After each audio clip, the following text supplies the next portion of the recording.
와이즈 클럽. 당신도 투자로 인생을 바꿀 수 있습니다. 고정 댓글을 확인하세요.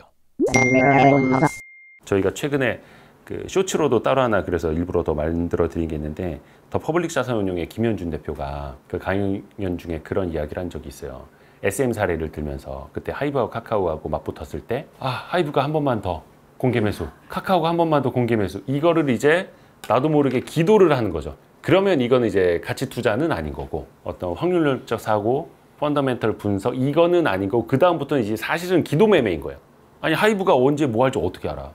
카카오가 한 번 더 할지 어떻게 알아? 뭐 그때까지 홀딩을 하고 있었던 사람들은 카카오랑 하이브가 계속 맞붙으면서 가치가 올라가서 어떻게 보면 이것도 운이 많이 작용한 영역이었죠. 그게 한 번에 그냥 빠져나갈 수도 있었을 텐데, 또 제가 알던 어떤 사람은 거기서 불을 탄 거예요. 하이브가 여기서 꺾지 않을 거야. 근데 꺾으면서 작살이 났죠. 근데 그런 케이스도 있는 거고. 그러니까 그게 정확하게 이제 기도 매매였던 거죠. 내가 계산하지 못하는 영역, 내가 확률로 판단할 수 없는 영역. 근데 물론 그게 좋다 나쁘다는 아니에요. 인간은 누구나, 그래서 어떤 분들은 이제 주식할 때 배팅한다는 표현을 하잖아요. 이건 말 그대로 이제 거의 도박에서 쓰는 용어랑 비슷한 건데, 뭐 그것도 저는 뭐 선과 악으로 나눠서 볼 수는 없다고 봐요. 그냥 본인의 판단 행위 중에 하나인데, 오케이 나는 이거를 배팅을 한 거야 라고 본인이 알고 있어야 된다는 거죠.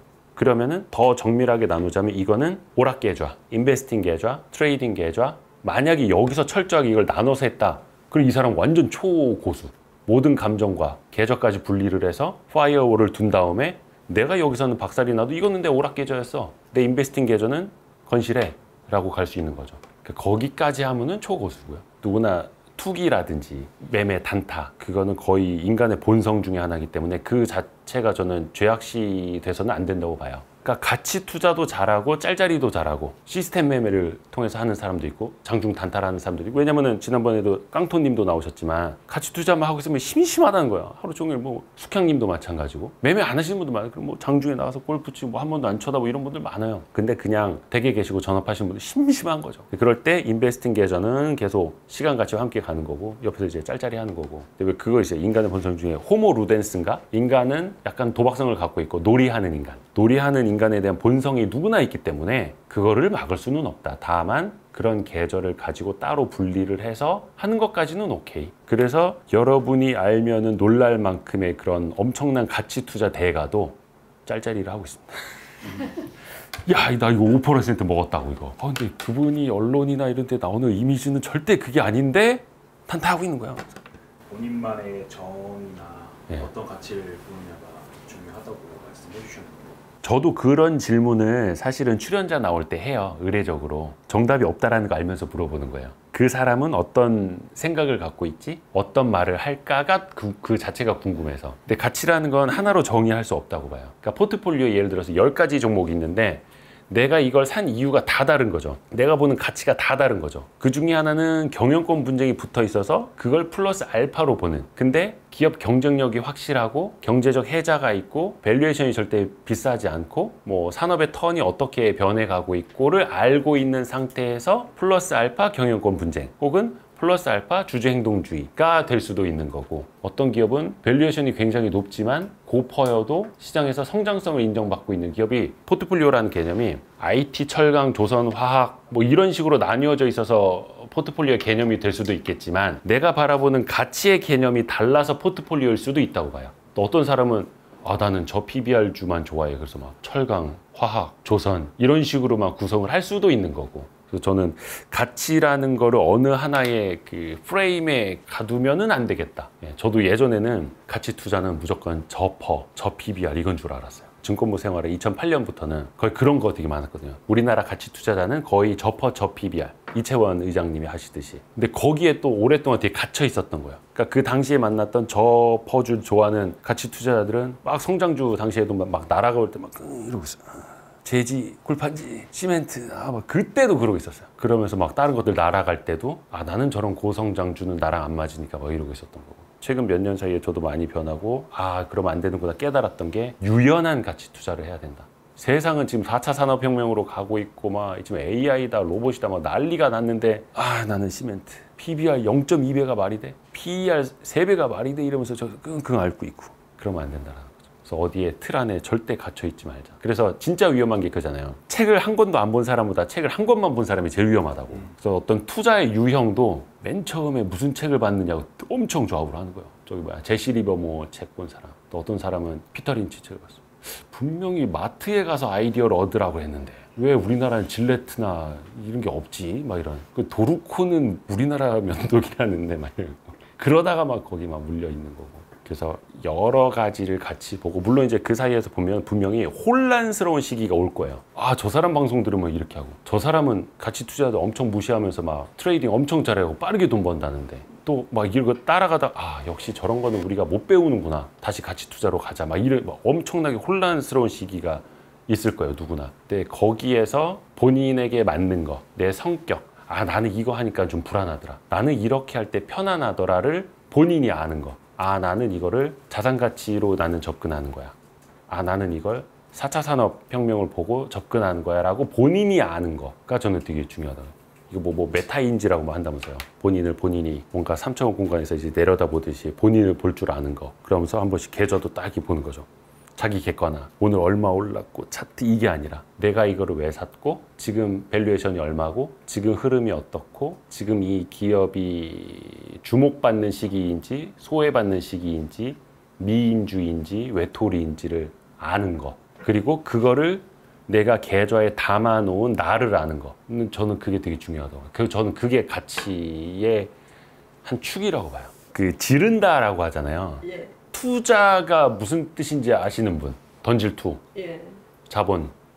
자본을 던진다는 뜻이에요. 그러니까 예금 저축이 아니죠. 쌓아 놓는다가 아니라 자본을 던지는 거예요. 그래서 투자라고 하거든요. 근데 그냥 던지는 게 아니잖아요, 사실은. 그냥 바닷속에다가 돈을 던지는 게 아니라 저는 이걸 부메랑이라고 표현을 하거든요. 분명히 이게 부메랑으로 돌아올 거라는 믿음이 있으니까 내가 이 부메랑에 돈을 묶어서 던지는 거죠. 근데 이게 날아가는 새를 잡아서 오는 거죠. 그게 저는 투자라고 보거든요. 근데 날아가는, 내가 독수리를 잡든 매를 잡든 비둘기를 잡든 까치를 잡든 헛방을 날릴 수가 있어요. 근데 뭐 해야 돼요? 부메랑은 돌아와야 돼. 그래야지 다음에 내가 참새한테라도 던질 수가 있어. 근데 그게 아니야. 그냥 나무 막대기야. 거기다가 500만 원을 끼워서 내가 저 새를 맞추겠다고 던져, 바다에다가. 이거는 그러면 투자가 아닌 거죠.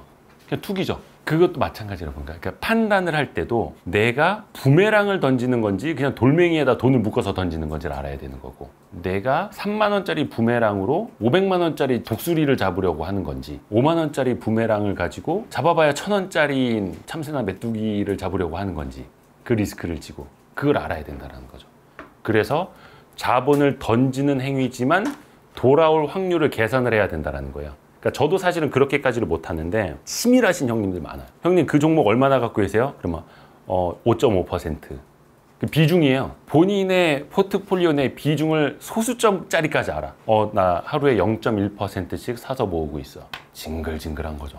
그분들은 그걸 치밀하게 계산을 해, 엑셀로. 그리고 이게 뭐 상패다 뭐다 그러면 그 가능성을 재는 거예요. 뭐 10가지의 개선 사항이 있어. 최대 주주 변경, 뭐 흑자 전환, 뭐 여러 가지가 있죠. 그러면 거래소에서 요구를 한 게 10가지의 개선 사항이야. 그러면 과연 이 회사가 자기의 힘으로 얼마까지를 개선할 수 있을 것인가? 혹은 타인의 힘을 받는다면 얼마나 받을 수 있을 것인가, 개선할 수 있을 것인가를 계산을 하는 거죠. 오케이, 그러면 10개 중에 9개는 되는구나. 하나는 모르겠어. 그럼 나는 이제 단순 90%의 확률. 그래, 그럼 나는 90% 확률로 배팅이 되는 거죠. 이것은 배팅일 수도 있어요. 근데 물론 운이 나빠서 10%의 확률로 상패를 될 수도 있는 거고, 이게 굳이 거래정지 상패 얘기가 아니라 주가 를 예상을 할 때도 9개의 퍼즐이 파란불, 하나의 퍼즐이 빨간불, 안 좋은 신호로. 그러면 아, 나는 이건 배팅을 해야 돼. 어떤 분들은 이거는 99%야. 그건 몰빵. 여기선 잃을 게 없어. 하이닉스가 7만 원대야? 근데 나는 2년 기다릴 수 있거든? 몰빵이 되는 거죠. 근데 그거를 확률적으로 계산을 하면은 이게 나가요. 여기선 잃을 거 없어. 뭐 내 자식한테 주면 되지 뭐, 약간. 그러면 그게 나가요. 손이 나가. 근데 그게 아니라 아, 이거 해야 돼 말아야 돼. 그냥 막 되게 감으로. 어떤 분들이 있어요. 저는 감이 좋은 투자자예요. 막 이런 분들이 있어. 그럴 수도 있어요. 감으로. 눈 감고 뭐 주차한다는데. 중요한 건 뭐냐면 감, 촉 너무 좋죠. 운, 나는 운빨이 너무 좋은 사람이야. 감도 좋고 운도 좋아. 근데 그게 지속 가능성이 있느냐, 반복 가능성이 있느냐. 반복 가능성이 없다면 그건 100% 운이잖아요. 세법. 야, 나는 짤짤이 할 때 계속 홀홀홀홀 했는데 계속 홀홀홀 나오던데? 200번을 하면서 홀홀홀만 해봐. 언젠가 잃잖아요. 그거죠. 그래서 중요한 거는 확률적으로 사고하고 확률적으로 판단을 하고 확률적으로 배팅을 하는 게 사실은 그게 가치 투자인 거예요. 그래서 박성진 대표님, 최준철 대표님 계속해서 확률론적 사고, 그게 가치 투자의 기반이라는 거죠. 근데 심지어 그렇게 해도 이럴 수가 있다. 99%의 가능성이었는데도 1% 때문에 박살이 날 수가 있는 게 주식 투자다. 운이 많이 좌우하니까. 합리적 그 시장 가설 이론 예. 아시죠? 예. 아세요? 아니, 이 자리에 그냥 잘못 오셨는데 그 뭐 효율적 시장, 뭐 합리적 시장 가설 뭐 이렇게 표현을 하는데 그 말이 그거예요. 시장은 오류를 일으킬 수가 없다. 모두가 알고 있는 건 그게 이미 가격에 반영이 되어 있다. 시장은 모든 걸 알고 있고 미스터 마켓의 IQ는 20000%다라는 거. 근데 가치 투자는 그 시장이 일으키는 오류와 오차에 투자를 하는 것부터 시작을 하거든요. 벤자민 그레이엄이 얘기했듯이. 근데 그것도 어떻게 보면 이제 확률로 들어가는 거예요. 저게 이렇게 쌀 리가 없는데, 혹은 지금 뭐 부채 한도 협상이 잘 안 되고 있다고 해서 어디에서 미사일 발사를 했다라고 해서 그냥 떨어질 때가 있잖아요. 이 회사는 멀쩡해. 전화해보면 회사 아무 문제가 없어. 뭐 15% 급락해. 사장님한테. 사장님 무슨 일 있어요? 뭐 뉴스에 나왔어? 이렇게 있다는데요? 난 처음 듣는 얘기인데? 우리 회사 얘기 아닌데? 근데 그냥 동종업종이 같이 떨어질 수 있는 거예요. 그러면 그때는 이거는 기회야 라고 판단을 할 수가 있는 거죠. 그래서 본인이 그거를 판단할 수 있느냐 없느냐 또 직접 또 가야 되는 거고. 그 시장이 항상 효율적인 건 아니고, 시장이 항상 효율적이라면 매년 10%씩 성장하는 회사는 주가도 매년 10%씩 올라야 되고 변동성도 없어야 되고 이런 거잖아요. 근데 주가라는 건 그렇지가 않잖아요. 효율적 시장 가설 이론을 시카고 학파인가 뭐 하여튼 그런 그 교수들이 많이 이야기를 했다는데, 하나의 그 재미난 일화가 있어요. 어떤 경제학과 교수님하고 학생하고 같이 길을 걸어가고 있는데, 학생이 교수님 저기 바닥에 10,000원짜리가 떨어져 있는 것 같습니다.